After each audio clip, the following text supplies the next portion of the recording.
Hello and welcome back to another video on the Football Zone and to a weekend previewing the Premier League games before the international break. But before that, we're going to do a quick recap of what happened for the English teams in Europe this past week. And yeah, starting off with Liverpool, they got a really comfortable win over Leverkusen. I think, seeing how good Leverkusen were, getting a result like that really is a signal of intent. But for Arsenal and the rest of the teams, really, it was a tough day. Losing 1-0 away into, Arsenal really pushed for the equaliser, probably should have got it, but in the end couldn't get it.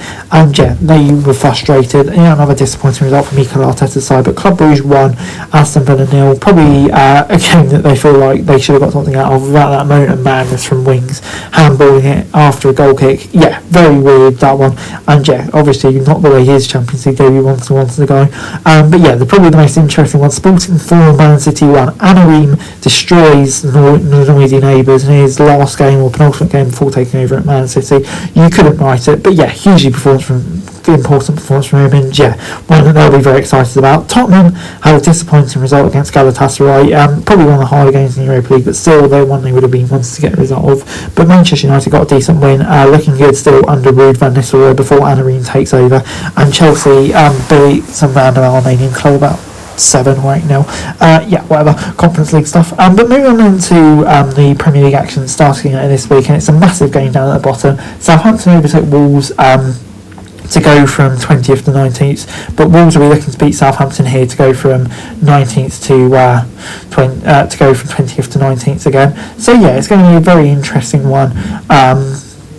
This one that you feel could kind of go either way, but I think Wolves really need a win. There have been signs of improvement recently, as there have been from Southampton to be fair, but I just fancy Wolves have a bit much here. I'm going to say 2-1.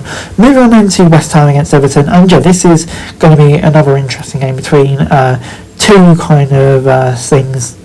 teams that have been a bit up and down recently, I think it's fair to say.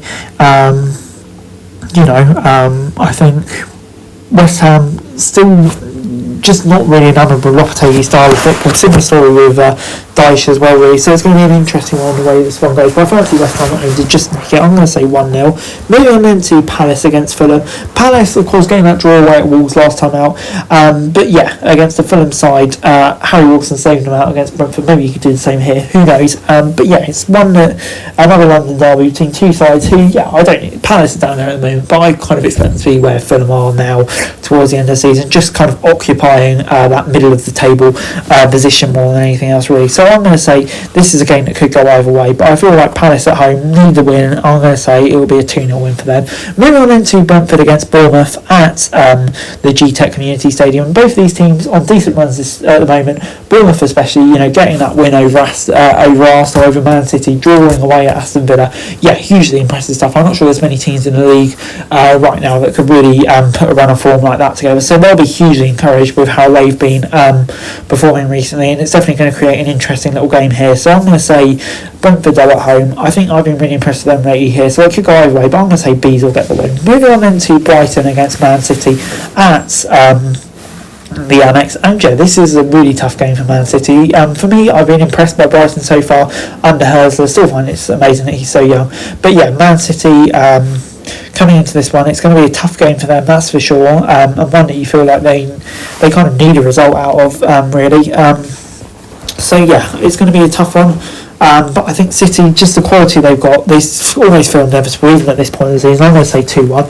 Moving on into Liverpool against Aston Villa at Anfield, and yeah, Villa coming into this one, they've had a few disappointing results recently, just fallen kind of totally off. Maybe they need a bit of an international break to reset against the Liverpool side that are flying at the moment under Arne Slot.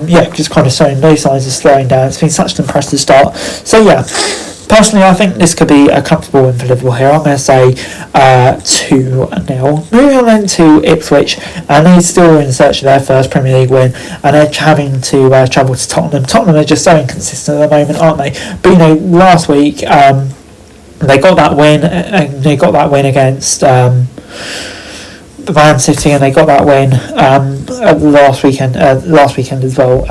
So you never know, there are signs that they are really starting to improve now and become a good team, which they just need to find more consistently, and I think this is a good chance to kind of back it up. So I'm going to say 2-0 to Spurs. Moving on then to Forest against Newcastle at the City ground. And yeah, Forest coming into this one, I think probably feeling optimistic, but as are Newcastle has shown signs of improvements as well recently, but Forest absolutely flying. I think that's 3 wins on a trot now, playing some beautiful football under Nuno Espirito Santo. Probably not even the most optimistic of Forest fans at the start of the season could really have foreseen this scenario where they're doing this well after a few years of struggles, but I think Newcastle are a good side as well, and it won't be easy for them. I'm going to say it'll be a draw, 1-1. Moving on into Manchester United against Leicester at Old Trafford, and yeah, of course the last game at Old Trafford before Ruben Amorim takes over, and yeah, this is going to create a really interesting game, I feel like, because obviously Rude will want to go out on a high, but there's also questions over his future. What's that going to look like? So yeah, it's going to be definitely a really intriguing one, this game, and one that you feel Manchester United should win and end that era on a high before Amorim takes over. So I'm going to say it'd be 3-0 to Manchester United. Finally, then moving on into Chelsea against Arsenal at Stamford Bridge, and a really interesting one. Arsenal still injury hit, still need players back. Chelsea looking like a more important impressive side under Maresca all the time at the moment. So yeah, it's one that you feel like with last season maybe have been an Arsenal win, but now you're not so sure with the way that Chelsea are performing with the injury issues that are hitting Arsenal, but you feel like Arsenal need to win just to stay in touch with the title distance, but I just can't see that happening at the moment. I'm going to say it'll be a draw. That's it for this video. Thanks very much for watching. Remember to like, share, subscribe, follow us on our socials, link in the description below for daily football news, meme and content. Subscribe to our other channels on screen right now, that'd be greatly appreciated. Thanks very much for watching. Peace out.